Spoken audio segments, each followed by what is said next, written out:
Authentic, fun, relatable, and slightly provocative. Just another hang with your besties. It's CK Mornings and the In Case You Missed It podcast. I don't know how up you are on what's going viral in Russia, but this story has gone viral in Russia here. Recently, this video.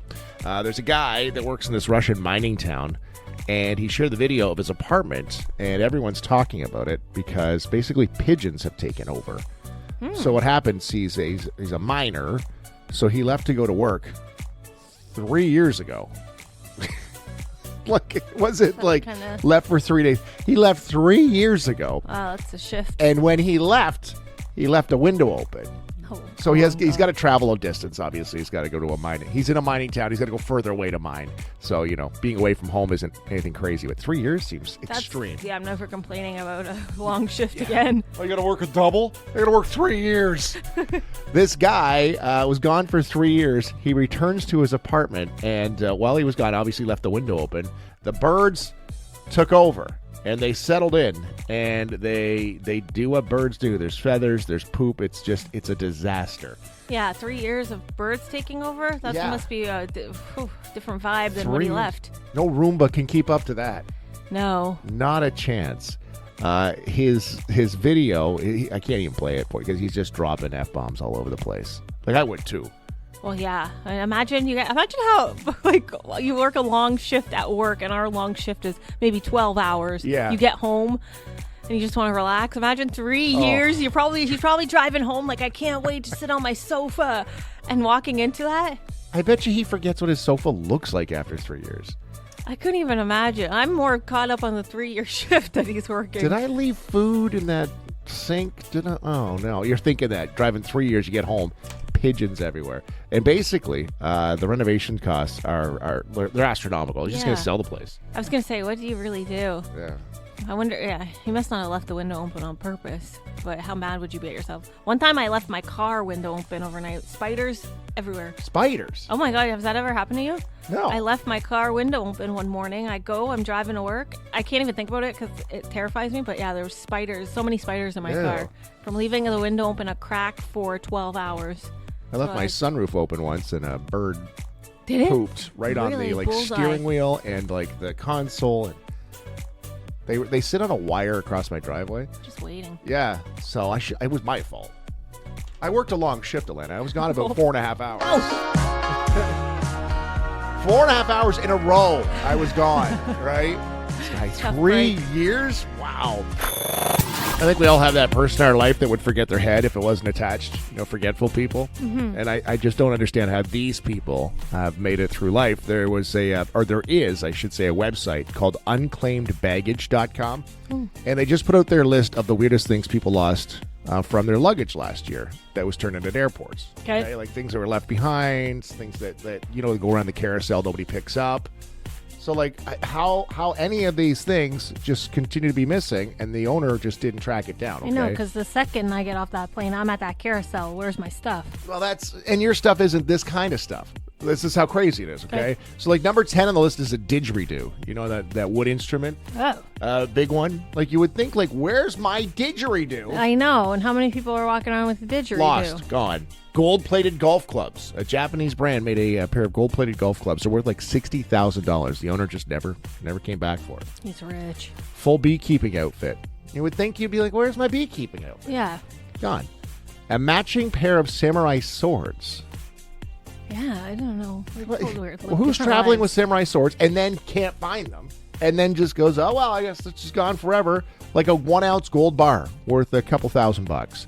A pair of fire poi.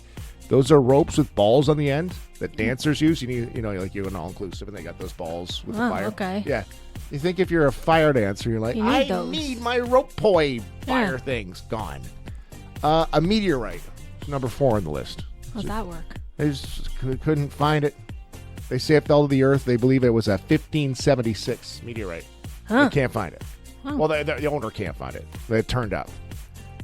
Number 3 on the list is a set of grills made with diamonds and 10-karat gold. Like a rapper would wear, a set of teeth. Your grill. Gone. Lost.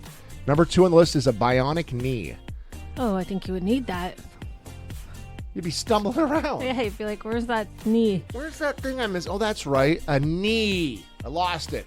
And the number one oddest thing on unclaimed.baggage.com of their weirdest things people lost last year, a fully assembled robot. Doesn't look like human, but it has like legs with a box on top. And they believe it was for some kind of research purposes, maybe for like in like an industrial setting. Okay. But it's a full-size robot that, where you're traveling with your robot, you get to your location. Yeah, you got to treat that thing like it's a travel Gone. companion. Other weird stuff that ended up in the lost and found included a giant stuffed goose, okay, a purse that looked like an armadillo, Oh. a pack of sardines, a bow tie made of feathers, and a suitcase full of rat poison. Oh, I don't like that. Where are Most- these people going? Yeah, the most valuable find was a pair of diamond earrings, retail valued at $44,000, and a Rolex that was worth $35,000. Some of these are like rich people, probably don't know the difference. They're like, there goes another Rolex. Don't you hate that feeling when you've lost something? You're like, where is that? It would drive me nuts for the rest of my life if I lost my robot and bionic knee. Ugh, my samurai swords. Darn it. And I went to Orlando. I had my samurai swords. I got there. I couldn't find them. Oh, well, on with the vacation and just go on with your life. How does that happen? I don't know. How you eating your meal without your gold-plated grill? I don't know. I don't know. This unclaimedbaggage.com is kind of a fun website. And what, can you like bid on it? Or? Yeah, I'm not sure if that's how it works, but they do this every year where they release the craziest things that you found. It's What if almost. I wonder if people are like, I'm going to get on it next year. And this is what they they do. purposely Like, bring is that- their didgeridoo. Did you lose your didgeridoo? Yeah, it's called the Found Report. It's the look inside America's lost luggage. It's a whole story too. Yeah, you go to the website unclaimedbaggage.com. Well, poor Katy Perry, she's come up short in a legal battle, but she's also won a legal battle. Okay. Katy versus Katy has come to an end. It was a legal battle between an Australian designer named Katy Perry and then the pop star Katy Perry that we all know. So the designer Katy spells her name Katie, and then the pop star is Katy, but both Katy Perry's. So 15 years ago, the designer got a cease and desist letter from singer Katy saying she couldn't launch a fashion brand under her own name, which is Katy Perry. But yesterday, the Australian High Court ruled that designer Katy's clothing line does not violate singer Katy's trademark. Here is designer Katy. We won! Oh my goodness. This is a win for small business. It's a win for all of us. It's worth fighting for what you believe in, standing up for your values. It's a win for justice. And it's a win for me. There's been so many times when I felt like I was down on the ground, trying to pull myself up. People told me to stop, Baby, to you're give a up. firework. Oh, thought that she was breaking into song there. Interesting. Yeah. That would be frustrating, though. That's your name and you can't use it. Yeah. You ever got a cease and desist? No. We have. But it wasn't from a lawyer. It was just from a woman who Oh, said cease okay. and I desist. think I know what you're talking about. You can't just cease and desist something. No, right. if that was It's like the case. it's like declaring bankruptcy. I can't just declare bankruptcy. Yeah, right? It's got to be a formal process. Yeah. So Katy, the fashion designer. Now I haven't seen her fashions. You better come out good. Like, you better be worth it now. You better. They can't be ugly. Yeah. What if it was just like, oh, this is Now what? I see why Katy Perry, the singer, was trying to block this. It's very true. Yeah, I don't want my name on something. But Katy, Katie. What? It's actually almost worth the legal fees that the designer had to pay. For the publicity? Yeah. Yeah, I agree 100%. Because would we ever be talking about this woman? No, I don't think so. No. And I feel like we'd be able to distinguish when you see the name. That's Katie. It's different. Katy, the designer, she wins her court case. Katy, the pop star, she gets to gallivant all over the world with former Prime Minister Justin Trudeau. Is there anyone really losing here, Alana? Everyone's a winner, Chris. That's right. Good news, and nothing but. Here's Tell Me Something Good. Tell me something good. On CK Mornings. For Winmar 570 Grand Ave East in Chatham, we highlight the good news of the week. I'm going to start with just Canadian baseball. So the World Baseball Classic is underway right now. Canada beat Cuba yesterday. And with the win, It's the very first time they're going to advance to the next round of the WC champion, the tournament. This has never happened in 20 years of this tournament. Canada baseball has come a long way. So they're moving on to the quarterfinals. They're going to play the U.S. tomorrow night. Canada versus U.S. Can't handle any more of these matchups. This is good. You go ahead, take our hockey gold. I don't care. We're going to take you in baseball. Same? Is that the same? Yeah, because I feel like baseball is more so American. You know what I mean? It's America's sport or whatever. It would be a big upset if we won. But the big story here is that Canada moved on to the next round, which is quite impressive for the Canadian baseball. It'll be a tough match tomorrow night. It's 8 o'clock. It'll be on Sportsnet. But hey, cheer on Canada baseball. A little something to cheer on. All right, Alana, tell me something good. This story is why you gotta get in where you fit in. It's Daisy, the border collie. So she was living on a farm in the UK. She's a border collie, so she's supposed to be like a sheep herding dog or whatever. But for whatever reason, she didn't like it. She rejected it. She showed no interest in herding the sheep. She said, "I don't want to be like you guys. I want to do my own thing." So then, because she wasn't a good sheep herder, the farm was going to put her up for adoption, but she got rescued, and this woman found her, and this woman runs like art classes for people who have gone through rehab, so it's like a social thing with no alcohol kind of thing. So now she's the model dog for the art classes, so they draw her. It's like a therapy thing. So now, what a diva. So this dog didn't want to work and now gets to sit while people paying her?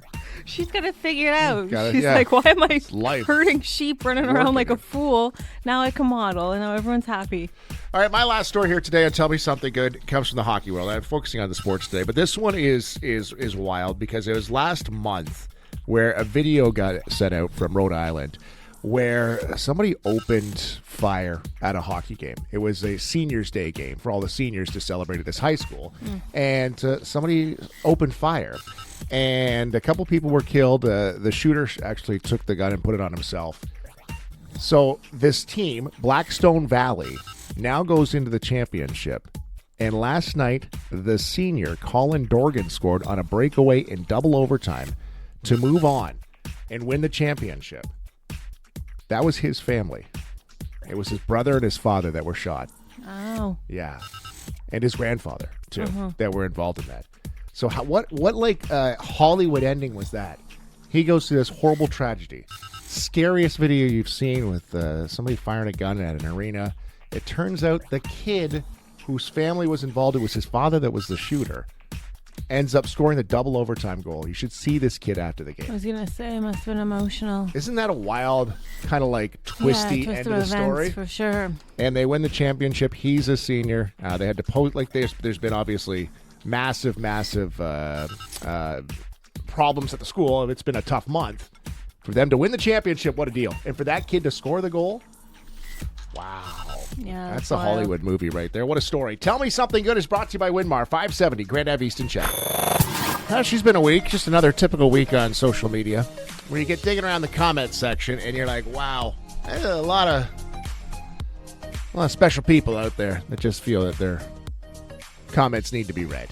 Lots going on, for sure. Started this new segment last week we called Drama in the Comments. And I've dug around the wide world of the web, social media, to find our drama in the comments this week. So we're here for the comments. This is a picture posted by the town of South Bruce Peninsula regarding the death of Wyerton Willie. Oh, okay. Because in my mind, I'm like, what could people possibly say about poor old Wyerton? Exactly. So Wyerton Willie, if you missed it, passed away Tuesday morning. They posted, "Rest in peace, Wyerton Willie, beloved weather-predicting groundhog." And you and I, we're all here for the comments. Marco said, "At least he died on a warm day." She's got a point. Yep. Elizabeth, "Somebody must have hired a hit." Good one. Lisa said, "Bet he didn't see that coming." Andrew, "Why do they make it news every time? I remember being devastated as a kid. Kind of ruins the whole vibe." Aww. Tom said, "For the 23rd time." Wow, okay. Because this is obviously not the first Wyerton Willie. You know, groundhogs die. This is what happens. Kit says, "It's not the first time and it won't be the last." People are fun at parties. Yeah. Jesse, "He predicted an early spring, then he croaks." Here for the comments this week. This is Drama in the Comments. Bruce Peninsula posting about the death of Wyerton Willie. Tamara says, again? Time to stop keeping them in captivity for human entertainment. Marlene says, gauged all his life, never to be free. What a shame. Maybe if the weatherman did their, spelt wrong, job, he would have enjoyed his life. Wow, okay. Sean is in every comment section. Trump did it. Can we go a comment section without Trump? No. Kathy says, "Oh, I am so sorry." She's an empathetic one. Although I'm interested to talk more to Kathy. She seems like she might know something about the death of Wyerton. Oh, I am so sorry. Why are you sorry, Kathy? Yeah, Kathy, what'd you have to do with it? Brenda says, our condolences. Condolences is very hard to spell in her defense. Our condolences. Brittany says, no! 67 O's. Christina said, are you kidding me? This is what makes news in Canada? We are doomed. It wasn't news, though. It was a town. Yeah. Doreen said, had to live his life alone in a cage. So shameful. Societes entertainment at his expense. I hope he's not replaced. Wow. And then we'll end on Martin today, okay? What's Martin saying?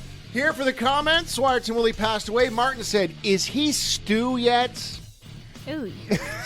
Well, we got some word yesterday about what the Gordie Howe Bridge will cost to cross. The tolls were released yesterday. And it's about $8. $8 a car is what it's going to cost, which isn't too bad because you figure the tunnel is $8.25 and the ambassador is $14. Is it that much to cross the ambassador? 14, yeah, $14. That's the big thing. They really kind of undercut them. You got to do the dad joke every time. We still paying for this thing? Yeah, they love that. $14 though is what it costs to cross the ambassador. And whenever this Gordie Howe opens, like that's the thing now. Is when is like? I heard spring, which is next week. Spring. Yeah. A week from tomorrow is spring. So come on, guys, let's figure this out. So $8 is what it's going to cost, and then there's other discounts if you get like a special pass or whatever. What do you think? Is that going to change your? I'm going to try it. As soon as I can. Yeah, I'm going to drive over it once just to say I did it. Doesn't really go where I want it to go. Yeah, it's kind of out in the nowhere. Like, it doesn't get you anywhere. Well, I guess depending on where you need to go. But if you're going central downtown, it doesn't really get you there. Going to the airport, it's going to be a lot more helpful, I think. Yeah. Going out that way is going to be easier. But, like, yeah, you're right. If you're going to like a Tigers, Red Wings game or something, it's kind of out of the way. The tunnel is probably what I'll take. Yeah. I didn't realize there was such a drastic price difference between the bridge and the tunnel right now. Well, I remember as a kid, it was like $2 or it was nothing. But as you got older and you'd be crossing, you're like, oh, man, like I got to budget the fact that I got to have No, you truly do. $30 to get back and forth. No, for real. Yeah. So I don't know. It will be interesting because we'll be able to bike over it as well, I believe.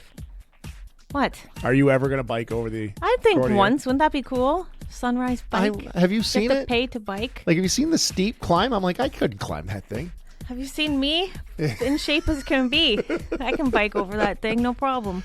I don't think I'd make it up the incline. It can't be that hard or they wouldn't allow it, I feel like. Well, I'm thinking like actual bikers. Like I was like thinking like leisurely. A leisurely bike ride, like you and your three-wheeler? Yeah. Your big flag out the back?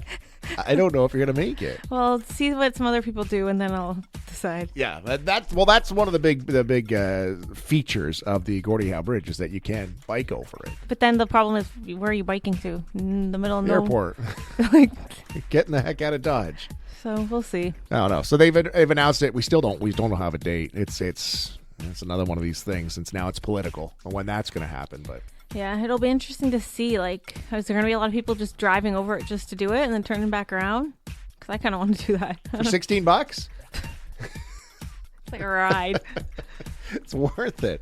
What's the guy who owns the ambassador? The Maroon family? The Maroon family. They are not happy. If it's $14 to cross theirs, and he says, "Okay, we're going to do ours at $8." Like it's bridge wars right now over there. Wow, we just sit back and watch from a distance. Got a new dating trend that people are swearing by, and it's pretty simple. It just involves throwing on a more cash outfit and maybe meeting another single at the grocery store. It's called, so that dating hack is called chore-mincing. Chore-mincing. So Yeah, thinking just maybe meet up for coffee, then you run it through a few errands or do whatever you need to do. So it's an affordable, more affordable way to hang out, but also a little bit of a compatibility test. So a recent survey says 65% of singles are done with like the high pressure stereotypical first dates and are more interested in low key things built around everyday tasks. So they say they prefer chore-mincing because it feels like a financially sustainable way to meet someone, and 1 in 3 said this approach actually led to a relationship that lasted long term. So experts say chore-mincing is a great way to test drive a new relationship before you commit. By doing chores together early on, you're less likely to end up with a partner who doesn't know how to cook, clean, or grocery shop the same way you do. So it allows you to see someone's life skills in action, which they got a point, because anyone can get together when you're 2 glasses of wine deep at a fancy restaurant, all in your Sunday best or whatever. But when you're in your sweatpants and you're mopping the floors, that's the real test of love and compatibility. I'm just trying to wrap my head around how this would work. So we go out, we have a little time. Maybe you get a coffee and then you're like, want to get some groceries together? Okay, I always thought my standards were too low because I would love to go to the grocery store with the guy. I love the grocery store. You are a 2-hour grocery shop. The guy would leave you. No, like that's some of the most fun times I've ever had. Is at the grocery That's so sad. Well, maybe that's a good reason. The grocery store, but it's such a mundane thing when you're like, oh, I really like this person. Like we're laughing. He was pushing me on the cart. Like I love that so much. I love sitcom intro. Are you listening to or living the life of? Wow. Kiss me in the vitamin aisle. Kiss me in the vitamin aisle. I don't even think he makes it past the produce section with you. No, and it's not because so of that fun. person, because you take so long. Okay, that is an issue, but then I gotta see. You want to be with me? You gotta deal with 2-hour grocery shops. So this is like a test. Yeah, that I could read work. the ingredients. I compare prices. I'm doing this and this. I'm looking up recipes on my phone. But that's reality. Yeah, well, that's what you're getting into, but buddy. It is the principle of it. Like, hey, this is how I do it. And if this is very, very annoying to you, then what's the point of going any further? That does make sense. I can get behind that. I'm just wondering, like, what other chores? What other chores? Like, imagine you put music on and you come over on a Saturday. You're like, let's clean. Hey, you know what? That's called a maid. Would you come on over to my house? No, you're both doing it. A maid only does it. If you're both doing it, then it's equal. Oh, yeah. There's some chores that would work. No, I do not want. You're in a new relationship, and they say, "Hey, come over," and then they're like, "If you wouldn't mind washing the shower wall with me." Oh, with you? Well, okay, that's different. Clean the toilet. Ew. No, okay, you couldn't do toilet. There'd have to be some limits. Vacuum for me? I'd be like, no, I'm not coming over to your house again this weekend to clean. No, you vacuum and do a little shimmy while you're vacuuming. Or like a sponge. Oh, you are just trying to make it sexy. You're still making me work for you. Anything am I dating you, or am I coming over? Anything could be fun, though. Like, what about like something with a sponge, cleaning the windows? You gotta squeeze the sponge. Again, these are jobs. This isn't a date. I don't want to do that. Hey, while I'm here, why don't I change your oil? Yes, but wouldn't a woman, like if you're a man and you take your shirt off and you change the oil, like what's more what's more pull than that? Yeah, but I don't know if that's like a date. I think you got to be like an established relationship. Okay, be like, yeah, we'll have some drinks after. Let's do some fun chores together and we'll have a nice drink. Or maybe you're having drinks. You ever have a little drink going while you're doing chores? That's peak. I love that. So you got your cleaning playlist on? Is that a new cologne? No, that's bleach. That's scrubbing bubbles is what you're smelling. Oh, I don't know. I don't know. Maybe it's got a time and place, but no, you're probably giggling the whole time. I like you were this. living in fantasy land. Now, this guy's coming over and he's like, "No, let me vacuum for you. Can I do the dishes? What is the sexiest?" Okay. Let's picture. Okay, buddy comes over to your house. Okay, this guy that you have somehow convinced to come over. I'm picturing. Okay, and he's doing a chore for you. What is the sexiest chore he can do for you? Okay, something with a sponge. Something with a sponge. Just something. 519-354-8684. Okay, you've got your significant other. Going to do some chores. What is the sexiest chore they can do for you? So Atlanta was just discussing, I should say, this new trend. What is it called again? Chore-mincing. Chore-mincing. Where you're supposed to do chores with someone to kind of get a feel of everyday life for them and whatnot. And I guess we're more talking like in the beginning of a relationship, because if you've been together for a while, then you should be 50-50 on the chores anyway. Marriage, right? Yeah. from what I'm told. That's exactly. It's like it shouldn't be, although you can still make that fun. Yeah. So chore-mincing, and you had this dream of a guy coming grocery shopping with you and loving it. And your grocery shopping is a 2.5-hour process. Okay, I might dial it down. There's a difference between me doing my personal grocery shops and if I'm with someone, I try to dial it down. And I think and you were like, they come over to the house. And I am just having a hard time buying in an early part of a relationship to have me come over to your place.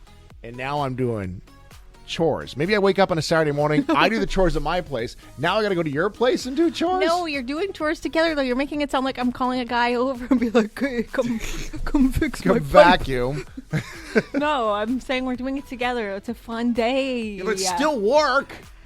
Together, Chris. Together. Yeah.